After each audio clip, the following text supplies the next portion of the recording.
After this, Paul left Athens and went to Corinth.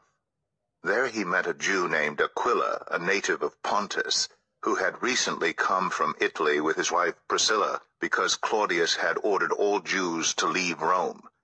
Paul went to see them, and because he was a tent maker as they were, he stayed and worked with them.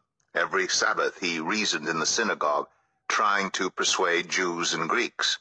When Silas and Timothy came from Macedonia, Paul devoted himself exclusively to preaching, testifying to the Jews that Jesus was the Messiah.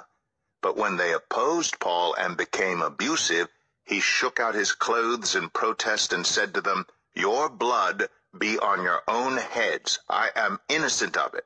From now on, I will go to the Gentiles."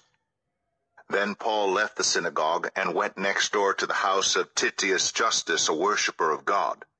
Crispus, the synagogue leader, and his entire household believed in the Lord, and many of the Corinthians who heard Paul believed and were baptized.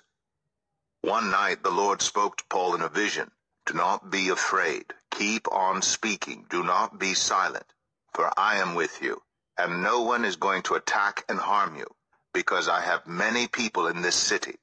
So Paul stayed in Corinth for 1.5 years, teaching them the word of God.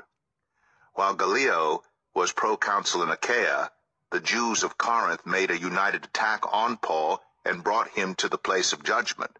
"This man," they charged, "is persuading the people to worship God in ways contrary to the law."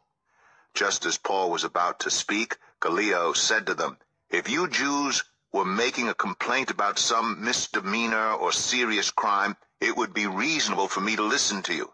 But since it involves questions about words and names and your own law, settle the matter yourselves. I will not be a judge of such things." So he drove them off. Then the crowd there turned on Sosthenes, the synagogue leader, and beat him in front of the proconsul, and Gallio showed no concern whatever. Paul stayed on in Corinth for some time.